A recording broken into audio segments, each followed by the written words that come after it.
Tahir and brigade का हिसाब हो चुका है। 2020 के गुनाह की सजा 2026 में हुई। समझिए ये केस क्या था। 2020 के फरवरी महीने में दिल्ली में सीएए के खिलाफ दंगा भड़का। इसी दौरान 25 फरवरी को आईबी ऑफिसर अंकित की हत्या कर दी गई। नॉर्थ ईस्ट दिल्ली के चांदबाग इलाके में अंकित की हत्या हुई थी और अगले दिन उनका शव एक नाले से बरामद हुआ था। पोस्टमार्टम रिपोर्ट में भी जानकारी सामने आई थी कि अंकित शर्मा की बॉडी पर लगभग 51 वार किए गए थे। चेहरे पर, पीठ पर, कमर पर, पेट पर अलग अलग तरीके से चाकू से उसको स्टैब किया गया था और उसके बाद जिस तरीके से ये हत्या की गई उसके बाद ही ताहिर हुसैन पर ये पूरा मुकदमा चला है। फरवरी 2020 में दिल्ली में दंगे हुए थे, सीए को लेकर प्रोटेस्ट चल रहा था और उसी प्रोटेस्ट में आईबी ऑफिसर अंकित शर्मा की हत्या हुई थी और उसके बाद ताहिर हुसैन पर यह पूरा मुकदमा चला, क्योंकि जिस जगह पर अंकित शर्मा का घर था उससे कुछ ही दूरी पर ताहिर हुसैन का भी घर था, सबसे ऊंचा घर उस इलाके में। और ताहिर हुसैन के छत से जिस तरीके से पत्थरबाजी की गई थी और इसके साथ साथ ताहिर हुसैन के घर से काफी तरह का आपत्तिजनक सामग्री भी बरामद हुई थी। अब इस मामले में सियासत भी हो रही है। कांग्रेस सांसद इमरान मसूद ने कहा कि ताहिर अगर कपिल होता तो जेल के बाहर होता।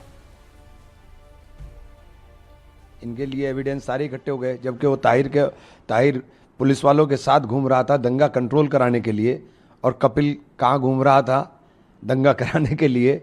कपिल बाहर है और ताहिर अंदर है, बस यही तो फर्क हो रहा है। कोर्ट के अंदर एविडेंस जो आप देंगे वही तो आएगा ना। कोर्ट अपनी तरफ से क्या करेगा? कोर्ट में आपने जो एविडेंस दिए होंगे उन्हीं को देखा होगा कोर्ट ने, और अभी तो कोर्ट के ऊपर कोर्ट है, तो तब देखेंगे। मैं तो जो चीज़ें मुझे दिखाई दी, जो सुनाई दी, जो मैंने दिल्ली के अंदर महसूस की, वो आपको बताई। इधर ताहिर को दोषी ठहराए जाने के बाद दिल्ली के मंत्री कपिल मिश्रा ने कहा कि आम आदमी पार्टी का खूनी चेहरा सबके सामने आ गया है।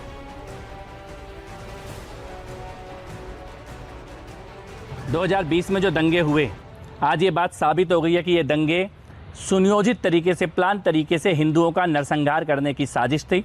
इसमें ताहिर हुसैन जिन लोगों के संपर्क में था, चाहे वो आम आदमी पार्टी के नेता हों या उमर खालिद जैसे लोग हों, ये सब लोग शामिल थे। पहले सड़कों को बंद करने का प्लान था और उसके बाद घेर के हिंदू, जो वहाँ पे रहने वाला हिंदू समाज है, उनको मारने की साजिश थी। और इस साजिश को उन्होंने अमली जामा भी पहनाया। बहुत बड़ी संख्या में लोग मारे गए। नौजवान बेगुनाह अंकित शर्मा आईबी ऑफिसर, जिनको कई बार चाकुओं से गोदा गया और बाद में उनकी लाश को नाले में फेंक दिया गया। लेकिन आज ये बात भी साबित हुई है कि आज जो लोग सुंदरकांड पढ़ने का, सनातनी बनने का ढोंग रच रहे हैं, जब वो लोग खुद सरकार में थे, केजरीवाल जैसे लोग, तब वो ऐसी साजिश करने वाले, हिंदुओं को मारने की साजिश करने वाले, अपनी छत पर बम और पत्थर रखने वाले लोगों को बचाने का पाप कर रहे थे। अंकित शर्मा हत्याकांड के दोषी कौन कौन हैं ये भी आपको बताते हैं। ताहिर हुसैन आम आदमी पार्टी के पूर्व पार्षद, नाजिम, कासिम, जावेद और अनस।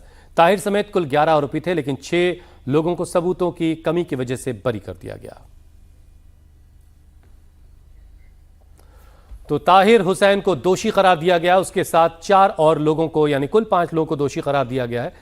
2020 के अंकित शर्मा हत्याकांड के मामले में ताहिर, नाजिम, कासिम, जावेद और अनस, ये 5 लोग हैं जिन्हें दोषी करार दिया गया है। अब आपको बताते हैं कि 25 फरवरी 2020 को आखिर हुआ क्या था। वो स्याह तारीख थी। अंकित शर्मा आईबी के सहायक के पद पर तैनात थे। चांदबाग इलाके में उनकी हत्या कर दी गई थी। तो अंकित शर्मा के कंट्रोल करने के दौरान उनका मर्डर हुआ था और धारदार हथियार से उन पर हमले किए गए थे। करीब 51 जख्म उनके शरीर पर थे और उनकी हत्या करने के बाद उनके शरीर को, उनकी डेड बॉडी को एक नाले में फेंक दिया गया था और अगले दिन नाले से ही डेड बॉडी रिकवर हुई थी।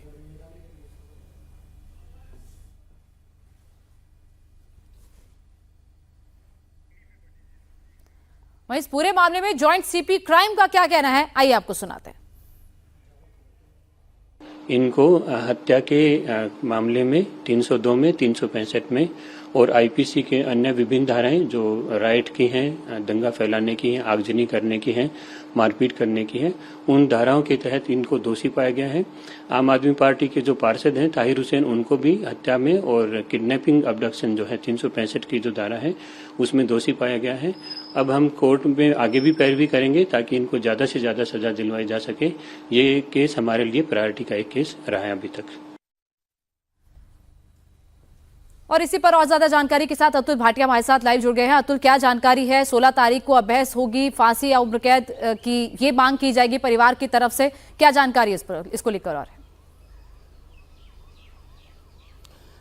देखिए, निश्चित रूप से क्योंकि कल ही दोषी करार दिया गया है ताहिर हुसैन समेत 5 आरोपी, बल्कि 6 आरोपी हैं उनको बरी किया गया था। तो अब क्योंकि जब सजा पर सुनवाई होगी तो उसमें प्रोसिक्यूशन निश्चित रूप से बात कहेगा कि यह मामला जो है वो रेयरेस्ट ऑफ द रेयर है, इसलिए ताहिर हुसैन समेत जो 5 आरोपी हैं उनको फांसी की सजा दी जाए। 2 ही सजा, क्योंकि दोषी करार दिया जा चुका है आईपीसी 302 और बाकी आईपीसी की धाराओं के तहत। हालांकि 120 बी यानी कि क्रिमिनल कॉन्स्पिरेसी से जो है उसमें चार्ज फ्रेम दोषी करार नहीं दिया गया है ताहिर हुसैन को, लेकिन क्योंकि 302 आईपीसी के तहत उसे दोषी करार दिया गया है तो निश्चित रूप से 2 ही सजा हो सकती है, या तो उसे उम्र कैद होगी या फिर फांसी की सजा होगी।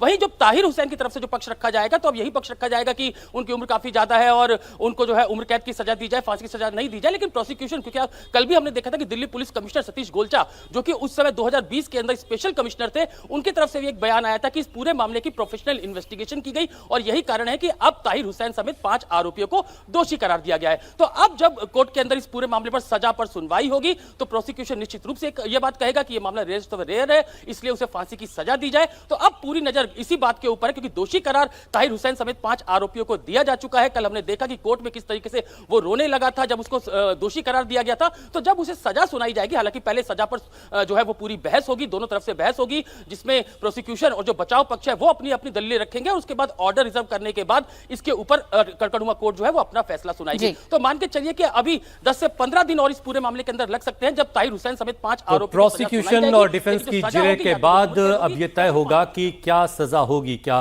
फांसी होगी या उम्र कैद होगी, या आने वाली 16 तारीख को तय हो जाएगा। बहुत शुक्रिया अतुल हमारे साथ जुड़ने के लिए।